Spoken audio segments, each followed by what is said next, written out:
Hello everyone, स्वागत करता हूं मैं आपका A20 क्लासेस पर। जैसा कि पिछले क्लास में हम लोग वर्णमाला के विषय में जानने का प्रयास किए थे और अच्छे से जाने थे, और एक और पड़ाव आगे बढ़ते हैं हम लोग अपनी संस्कृत का एक क्लास इसको आगे बढ़ाते हैं। और आगे बढ़ाने के क्रम में हम लोग आज का क्लास डिस्कस होगा लकार पे। तो आइए हम लोग समझते हैं कि लकार क्या होता है, लकार का प्रयोग क्या कैसे कैसे होता है। सबसे जरूरी बात यही होती है कि लकार का प्रयोग क्यों और कैसे होता है, ये जानना जरूरी है। तो आइए समझते हैं लकार। जैसे कि संस्कृत में लकार की भूमिका क्या होती है मैं आपको बताता हूं। जैसे कि एक छोटा सा यहाँ पे एग्जाम्पल है कि वह खुश है, मैं खुश हूं, उसके बाद तुम खुश हो। ये एक सेंटेंस आप इंग्लिश में इसको बनाते हैं, वह खुश, वह के लिए आप ही लगाते हैं, उसके बाद इज लगाते हैं और हैप्पी लिखते हैं। मैं के लिए आई का प्रयोग करते हैं इंग्लिश में जब आप ट्रांसलेशन बनाते हैं, फिर यहाँ पे हूं के लिए एम, फिर यहाँ पे खुश का हैप्पी लिखते हैं। उसी प्रकार से यू आर हैप्पी। तो आप इस ट्रांसलेशन में ये समझ पाते हैं कि यहाँ पे ये ही यू आई एक सब्जेक्ट की भूमिका निभाता है, और आपका इस एम आर जो है ये ऑक्सिलरी वर्ब है जो कि ऑब्जेक्ट का भूमिका निभाता है। तो जिस प्रकार से यहाँ पे एक्सिलरी वर्ब है, उसी प्रकार से संस्कृत का जब आप वाक्य बनाएंगे तो आपको उसमें लकार का प्रयोग करना पड़ेगा, उसी प्रकार से भूमिका निभाता है। यानी कि हम एक प्रकार से कह सकते हैं कि लकार जो है ना, वो एक प्रकार से एमिजार का काम करता है। जिस प्रकार से इंग्लिश में एमिजार होता है, उसी प्रकार से संस्कृत में लकार होता है। लकार जो है कुल 10 होता है, लेकिन पढ़ने के क्रम में हम लोग उस मात्र 5 लकार ही पढ़ते हैं। 5 लकार में से जो है 3 लकार आपका टेंस से रिलेटेड है, जो आपका present tense, past tense, future tense होता है, जो आप भली भांति जानते हैं। प्रेजेंट टेंस को आप हिंदी में वर्तमान काल कहते हैं, उसी को संस्कृत में लट लकार कहते हैं। तो आज का हमारा सेक्शन जो होगा ये आपका लट लकार वर्तमान काल पे होगा।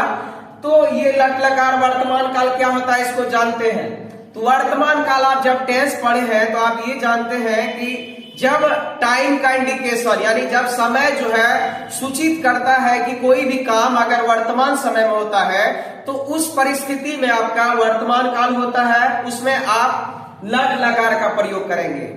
इसमें सबसे बड़ी बात यही है कि अगर आपको कोई भी सेंटेंस दिया रहेगा तो उस सेंटेंस को पढ़ने के बाद आपको ये समझना होगा कि आपका काम जो होगा वहां पे कोई न कोई क्रिया होगा, तो उस क्रिया का क्या भाव निकलता है। वो क्रिया आपका प्रेजेंट टाइम में हो रहा है या फिर पास्ट टाइम में हो रहा है या फिर फ्यूचर टाइम में हो रहा है, तो उसी आधार पे होगा। अगर आपका क्रिया, अगर आपका काम अगर प्रेजेंट टाइम में होगा यानी कि वर्तमान समय में होगा, तो आप उसे लट लकार कहेंगे और उसमें लट लकार का प्रयोग करेंगे। तो जानते हैं हम लोग लट लकार का क्या फॉर्मेट होता है, फिर उसका प्रयोग कैसे कैसे होता है ये जानते हैं। तो लट लकार का मतलब हो जाता है आपका वर्तमान काल। इसका प्रयोग यानी कि जिस प्रकार से इंग्लिश में एमिजार का प्रयोग करते हैं उसी प्रकार से करते हैं। तो आइए इसको एक जो खांचा है उसी में हम लोग इसको जानते हैं। पुरुष होता है, फिर एक वचन, द्विवचन, बहुवचन। पुरुष में आपका प्रथम पुरुष, मध्यम पुरुष और उत्तम पुरुष, जिसको आप इंग्लिश में फर्स्ट पर्सन, सेकंड पर्सन और थर्ड पर्सन कहते हैं। उसी प्रकार से वचन है, वचन को 3 कैटेगरी में बांटा गया है, एक वचन, द्विवचन और बहुवचन। इस आधार पे होगा। तो प्रथम पुरुष का एक वचन में आपका हो जाएगा ती, प्रथम पुरुष का द्विवचन हो जाएगा तह और बहुवचन हो जाएगा अंति। उसी प्रकार से मध्यम पुरुष का एक वचन हो जाएगा सी, उसके बाद द्विवचन हो जाएगा थह और बहुवचन हो जाएगा आपका थ बिना विसर्ग का। अगर आप विसर्ग दे देते हैं तो कोई भी बहुवचन से सीधा द्विवचन में आ जाएगा। तो संस्कृत में विसर्ग और हलंत की अहम भूमिका होती है। उसी प्रकार से उत्तम पुरुष का आप एक वचन में आमी और यहाँ पे द्विवचन में आवा और बहुवचन में आपका आमा होता है। तो यही है, ये फॉर्मेट है, इसको आपको याद रखने की जरूरत है। याद नहीं रखेंगे तो एग्जाम में आपका इससे रिलेटेड कोई धातु पे सेटिंग किया हुआ रहेगा। जैसे कि छोटा सा हम आपको पठ धातु में बताते हैं। जैसे यहाँ पे पठ धातु हुआ और इसमें यहाँ पे ये सेटिंग किया हुआ है, ये यहाँ पे लग गया, तो आपको कहेगा कि इसमें कौन सा लकार लगा हुआ है। आप यहाँ पे पठ देखते हैं, इसका यहाँ पे आमा है, तो आप आमा यहाँ पे पाते हैं, तो ये आप इसके आधार पे आप ये प्रूव कर लेते हैं अपने आप में कि ये लट लकार का है। अगर आप ये नहीं जानेंगे तो फिर कैसे होगा, कैसे आप निर्धारित कर पाएंगे ये लट लकार में है या फिर कोई लकार है, क्योंकि हम आपको बता चुके हैं 5 लकार एग्जाम में पूछा जाता है। तो 5 लकार में आपका ये पहला लकार है। इसको समझने का प्रयास करिए और याद करने का प्रयास करिए। याद करना जरूरी है। इसको मेरे साथ 2 बार 3 बार अगर आप पढ़ेंगे और उसको ध्यान पूर्वक सुनेंगे तो आपको ये याद हो जाएगा भली भांति। पहला होगा ती, उसके बाद तह, उसके बाद अंति, उसके बाद सी, उसके बाद थह, उसके बाद थ, उसके बाद आमी, फिर आवा, फिर आमा। फिर से एक बार ती, तह, अंति, सी, थह, थ और आमी, आवा, आमा। ये आपका फॉर्मेट है। जिस प्रकार से यहाँ एम इज आ रहा है उस प्रकार से ये लकार आपका हो गया। अब यहाँ पे जिस प्रकार से ही, यू, आई है ये सब्जेक्ट, उसी प्रकार से संस्कृत में भी सब्जेक्ट होगा ना।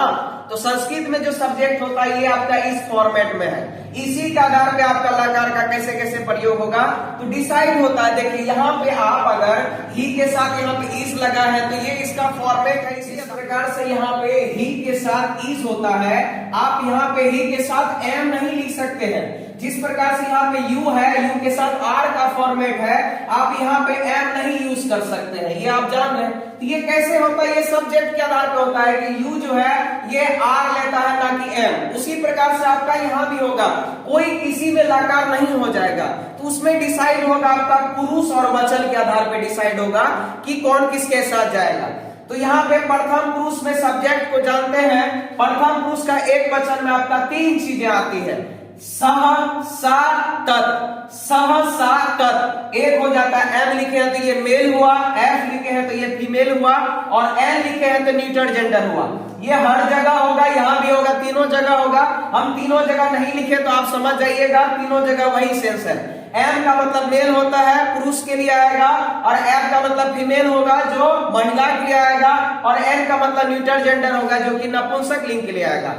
जब आपका इसका ये तीनों का मीनिंग हो जाता है वह। जब आपका वह पुरुष के लिए होगा तो सह, वह स्त्री के लिए होगा तो सा, वह नपुंसक लिंग के लिए होगा तो वह हो जाएगा तत्। जैसे कहेगा वह दौड़ता है, ये वह लड़का के लिए हुआ। वह दौड़ती है, ये वह लड़की के लिए हुआ। अगर कहेगा कि वह किताब नहीं है तो यहाँ पे जो वह आया ये नपुंसक लिंग के लिए आया। तो इसी सेंस पे हमको पढ़ने के बाद, सेंटेंस पढ़ने के बाद हमारा सेंस निकलेगा कि वह पुरुष के लिए होगा तो वहां पे सह लगाएंगे, वह स्त्री के लिए होगा तो सा लगाएंगे, अगर वो नपुंसक लिंग के लिए होगा तो तत्। उसी प्रकार से वे दोनों का 3 संस्कृत है। त, ते, ते। त, ते, ते वे दोनों का हो जाएगा ये मेल, ये फीमेल, ये न्यूटर जेंडर। उसी प्रकार से वे लोग का भी आपका हो जाएगा ते, ताहा, तानी। ते, ताहा, तानी। तो ते ये तीनों का मीनिंग वे लोग हो जाएगा, ये मेल, ये फीमेल, ये न्यूटर जेंडर। उसी प्रकार से यहाँ पे मध्यम पुरुष में हो जाएगा त्वम मतलब तुम, युवा मतलब तुम दोनों, और युया मतलब तुम लोग। त्वम मतलब तुम, युवा मतलब तुम दोनों, और युया मतलब तुम लोग या तुम सब भी हो जाएगा। उस उत्तम पुरुष का एक वचन में, उत्तम पुरुष में हो जाएगा अहम मतलब मैं, आवा मतलब हम दोनों, और वया मतलब हम लोग या फिर हम सब। ये हुआ। इसको एक बार 2 बार फिर से हम बोल रहे हैं, आपको याद हो जाएगा। सह या सा या तत्। सह, सा, तत् मतलब वह। ताव, ते, ते मतलब वे दोनों। ताव, ते, ते मतलब वे दोनों। ते, ताह, तानी। ते, ताह, तानी मतलब वे लोग या वे सब। उसके बाद मध्यम पुरुष में ये त्व मतलब तुम, युवा मतलब तुम दोनों, और युया मतलब तुम लोग या तुम सब। उसके बाद उत्तम पुरुष का एक वचन में अहम मतलब मैं, आवा मतलब हम दोनों, और वया मतलब हम लोग या हम सब। अब आइए हम लोग सीखते हैं कि ये लकार का, देखिए एक बात हमेशा याद रखेंगे कि ये लकार बदलेगा और ये इसको हम लोग सब्जेक्ट बोलेंगे। ये क्या हो जाएगा? सब्जेक्ट हो जाएगा। ये सब्जेक्ट कभी नहीं बदलेगा, आपका सब्जेक्ट कभी नहीं बदलेगा, हमेशा लकार बदलेगा।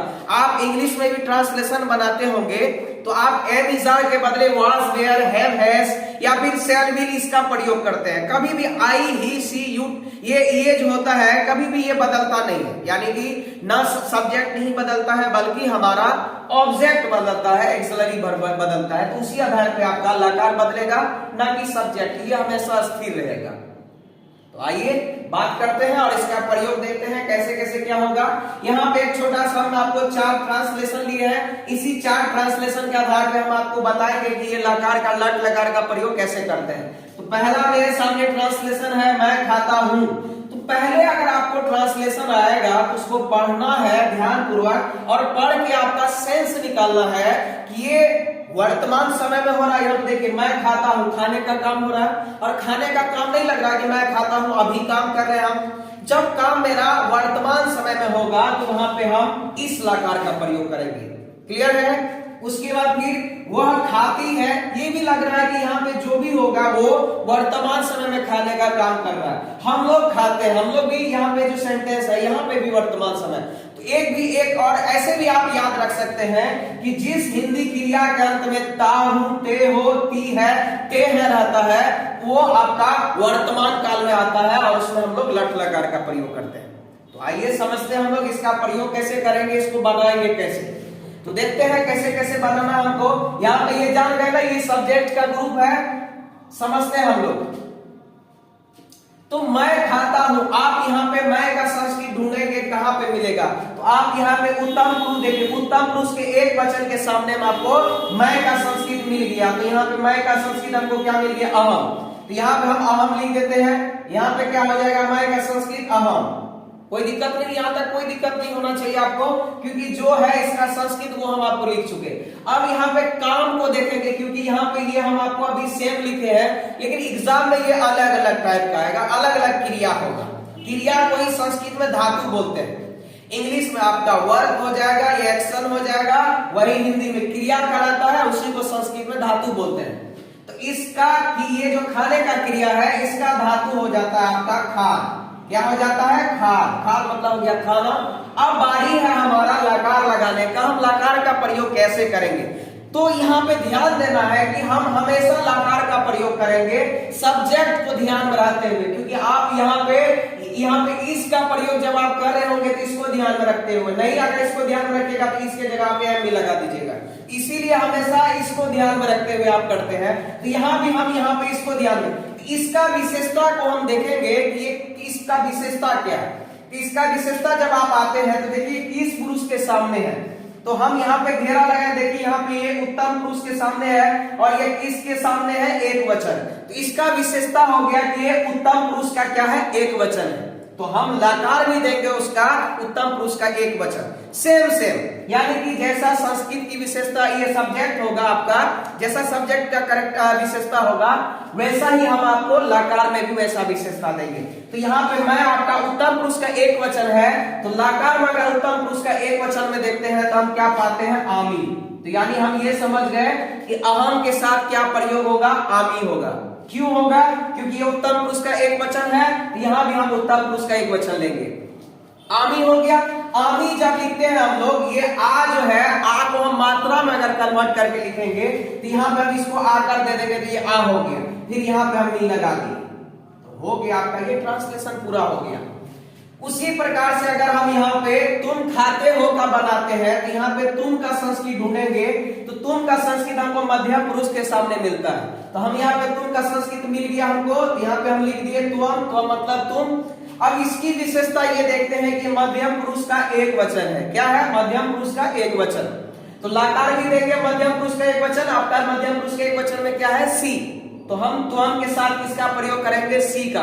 क्यों प्रयोग करेंगे तो आप जान गए, क्योंकि ये मध्यम पुरुष का एक वचन है, तो लकार भी देंगे मध्यम पुरुष का एक वचन। इसीलिए यहाँ पे क्रिया वही है खाने का, खाना का संस्कृत खाद लिख दिए और यहाँ पे हम लकार क्या दे दिए, सी।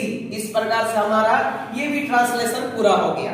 अब लास्ट ये बचा, हम लोग खाते हैं, हम लोग का संस्कृत यहाँ पे ढूंढेंगे तो उत्तम पुरुष का आपका बहुवचन के सामने मिलेगा। कहाँ मिलेगा, उत्तम पुरुष का बहुवचन। तो उत्तम पुरुष का बहुवचन हो गया ये, तो हम यहाँ पे हम लोग का संस्कृत यहाँ पे लिख देते हैं वयम, और बीच में यहाँ पे एक छूट गया है, इसको हम लोग बना लेंगे इसके बाद। उसके बाद खाना है, क्रिया वही हो रहा है खाना, खाना का संस्कृत लिख देंगे खाद। अब लकार लगाने की बारी, इसकी विशेषता को देखेंगे, ये आपका उत्तम पुरुष का किसके सामने है, बहुवचन के सामने है। इसकी विशेषता हो गया उत्तम पुरुष का क्या हो गया, बहुवचन। तो लकार मिलेंगे उत्तम पुरुष का बहुवचन, और बहुवचन में क्या है आपका, आमह। क्या है, आमह। तो आ को आप आ नहीं लिखेंगे, सिर्फ मात्रा दे देंगे और यहाँ पे लिख देंगे मह, आपका ये पूरा हुआ। उसके बाद ये बचा हुआ खाती है, जहां पे भी वह आएगा तो वहां पे रुक जाना है, क्योंकि वह जो है तीन प्रकार का होता है। और यहाँ पे शेष लगाएंगे, वह खाती है, यहाँ पे स्त्रीलिंग का शेष हो रहा है, स्त्री जाति का बोध हो रहा है। स्त्री जाति के लिए एफ बोलेंगे सा, तो वहां पे स्त्री जाति का वहां के लिए क्या आ जाएगा सा। और काम तो वही हो रहा है खाने का, यहाँ पे खाना का संस्कृत क्या लिख दिया खा। अब यहाँ पे लकार लगाने की बारी है, तो यहाँ पे ये प्रथम पुरुष का एक वचन है, तो लकार भी क्या लेंगे प्रथम पुरुष का एक वचन, वहां पे क्या है ती, तो यहाँ पे लिख देंगे हम ती। और एक बात ध्यान रखेंगे आप कि जितने भी नाम होगा, जितना भी नाम होगा, चाहे राम श्याम मोहन इत्यादि जितना भी नाम होगा, वो सारा आपका प्रथम पुरुष में आएगा। अब ये बात होगा कि जितना नाम होगा वो वचन आधार पे उतना हो जाएगा। अगर एक नाम है, जैसे राम दौड़ता है, तो प्रथम पुरुष का एक वचन में आ जाएगा, उसमें आप लकार इसका प्रयोग करेंगे। कहेगा राम और सोहन दौड़ता है, तो वो द्विवचन हो गया, तो यहाँ पे प्रथम पुरुष का द्विवचन लगाएंगे। अगर राम श्याम मोहन दौड़ता है, तो वो प्रथम पुरुष का बहुवचन हो गया, उसमें आप ये जानेंगे। तो उम्मीद करते हैं आपको ये लट लकार आपको अच्छे से जाने, इसका कैसे कैसे क्या प्रयोग होता है, आप ये भली भांति जाने। तो धन्यवाद आपका। और अगर आपको क्लास लग रहा है कि आपके नजरिए से आपके फायदा में है और आपको कुछ फायदा दे रहा है, तो इस क्लास को आप ज्यादा से ज्यादा शेयर करिए और चैनल को सब्सक्राइब करिए। धन्यवाद। फिर मिलेंगे हम लोग अगले क्लास में और अच्छे एनर्जी के साथ। धन्यवाद।